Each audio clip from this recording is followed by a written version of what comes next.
Bismillahirrahmanirrahim. Assalamualaikum warahmatullahi wabarakatuh. Jumpa kembali dengan saya Abdul Aziz Baswedan. Kali ini kami akan menceritakan bagaimana ibadah haji di Indonesia.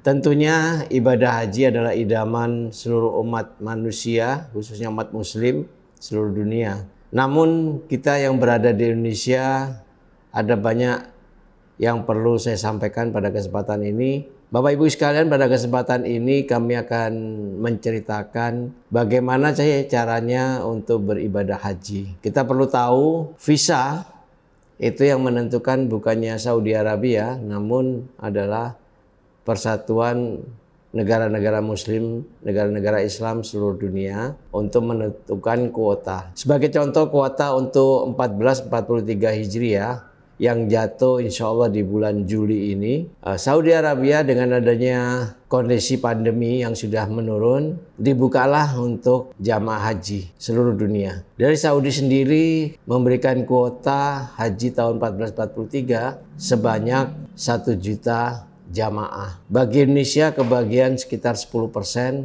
tepatnya kurang lebih sekitar 100.000 lebih sedikit. Namun Bapak Ibu sekalian perlu diketahui, di Indonesia ada terdiri dari 3 visa, yakni visa yang pertama adalah diberikan untuk haji reguler pengertiannya, yaitu sebagai penyelenggaranya adalah Badan Pengelola Ibadah Haji yang itu dikelola oleh pemerintah. Sedangkan yang kedua adalah haji khusus.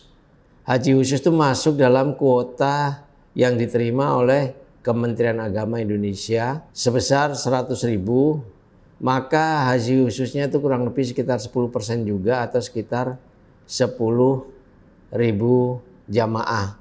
Yang biasanya ONH khusus itu diberikan antara 16 sampai 17.000 apabila kuotanya normal sebanyak 225.000. Yang terakhir ada namanya visa furoda.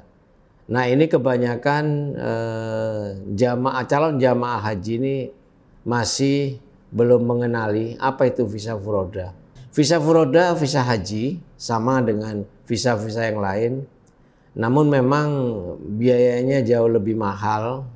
Bahkan kejadian kemarin ada 46 jamaah yang sudah mengantongin visa furoda, bahkan udah terbang menuju ke Saudi Arabia, tepatnya di Jeddah, dan ada juga pernyataan dari panitia ibadah haji.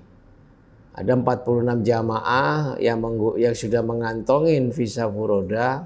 Mereka berangkat dari Indonesia, dari Jakarta, yang sempat juga tertunda beberapa hari, namun akhirnya terbang juga ke Jeddah.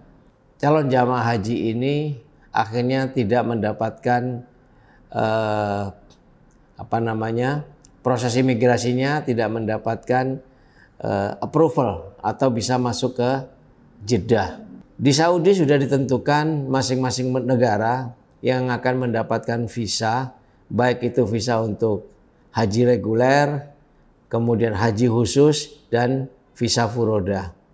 Semuanya ini sebenarnya harus dilakukan oleh penyelenggara ibadah haji, travel yang sudah mengantongin PPIH ya, perusahaan penyelenggara ibadah haji.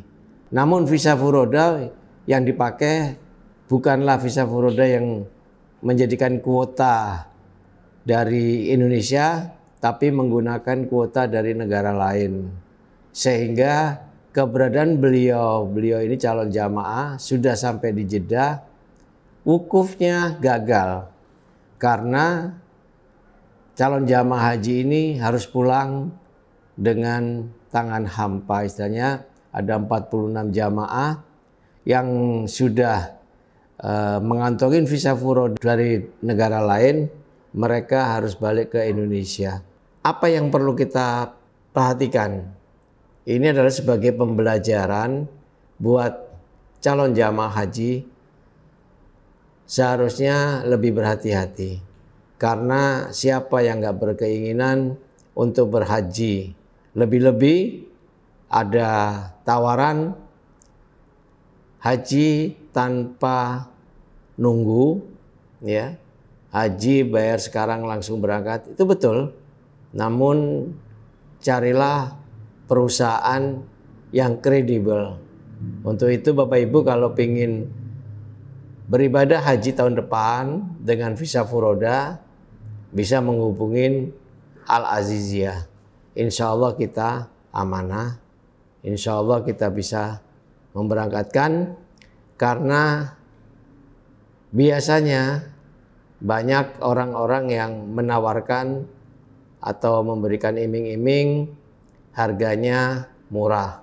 Yang kita ketahui memang ada orang yang sampai berani bayar ratusan juta, namun penyelenggaranya tidak atau belum mengantongi perusahaan penyelenggara ibadah haji. Baik, kita tutup dengan tarbiyah.